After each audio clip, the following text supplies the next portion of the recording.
ship in the United States Navy and the lead ship of the new classic carrier for our Navy, seating at 78 ahead of us to your right is the USS Gerald R. Ford.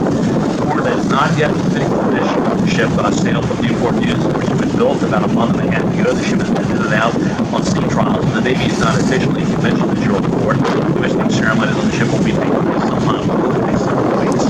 Besides the Gerald Ford, let's see two more carriers ahead of us to your right. The next two will point out to you are actually Nimitz class ships. We currently have 10 Nimitz carriers serving in the fleet today, and they make up the 10 carriers that are really active duty carriers serving in the United States Navy.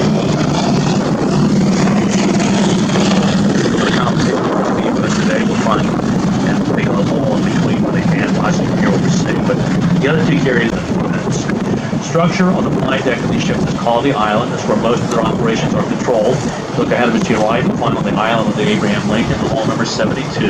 That number would tell us that the Abe Lincoln was the 72nd that would plane aircraft carrier in the United States Navy.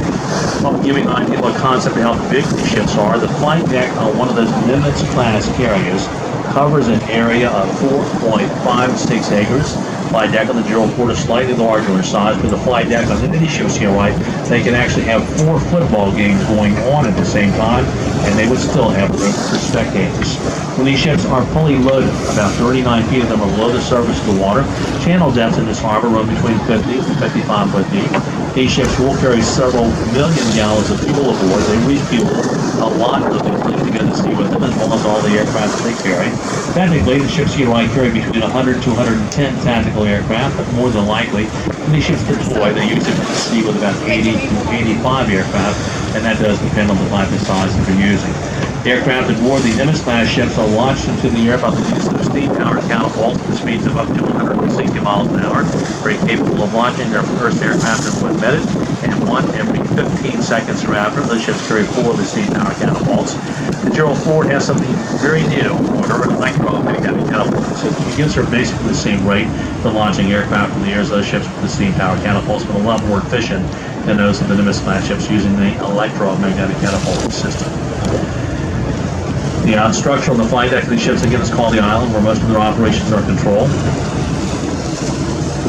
If you look ahead of us to your right at number 72, the Abe Lincoln, you'll get a great view down the starboard right-hand side of that ship. You'll notice on the side of the Lincoln, the 3 large oval openings on the top of that ship. The openings are entrances to the hangar before the aircraft is stored in the weather. And below each of the openings is the flight elevator. From our perspective, the elevators look like a large platform that hangs off the side of the ship over the dock. These ships carry a total of 4 elevators aboard, 3 down the starboard side, along the left and port side. It should be obvious.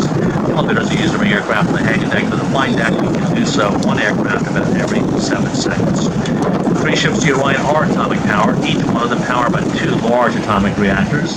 The cores and the reactor plants of the ships are expected to power them for 25 years or longer between refuelings, which would be equivalent to a distance of over 1 million miles of steam time. Reactors on these ships are designed to generate steam, and most of that steam is used to turn their 4 steam turbines, when combined may generate up to 280,000 horsepower. You find it hard to believe that ships might have top speeds of very close to 50 miles per hour. That was impossible. Much less than aboard each ship carries a crew of 6,000. Nimitz class ships with a crew of 6,000. On a Nimitz class carrier that's serving aboard one of those ships about 18,000 meals a day. How would you like to get stuck with washing those dishes? Other than that, how would you like to pay for the grocery bill? I've got news for you. If you're curious, the grocery bill aboard one of the Nimitz class ships runs U.S. taxpayer about $1 million a month.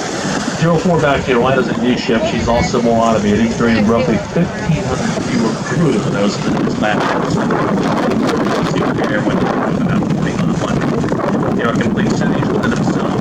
They carry practically everything they want to transport. To stay in good weather. That's not true anymore. 23 years ago, our Navy started to assign women aboard ships that carry combat status. The carriers like the 3 on our right, each of them have at least 500 or more women living and working aboard them, performing the same tasks and duties on these ships as their male counterparts. On these ships, you would find banks, barber shops, butcher shops, bakeries, shoe repair shops, a hospital, dental offices, operating rooms, a religious chapel for the most part. These ships are air-conditioned throughout for the comfort of the crew. If they were to go to the West Coast, would have to sail around South America. They're much too wide and much too long to pass through the Panama Canal. All three ships to your right were built in Newport News, Virginia. The oldest of the three ships is to your right, which is the Abe Lincoln, number 72. The Abraham Lincoln was commissioned in 1989. Factory number 73, the George Washington, was commissioned in 1992. And then again, the General Ford, to your right, mentioned, in the next several weeks. These three ships to your right, ladies and gentlemen, are three of the largest and three of the mightiest. What panel loads? One ships based on 1,000 tons of diplomacy. So, off in the distance.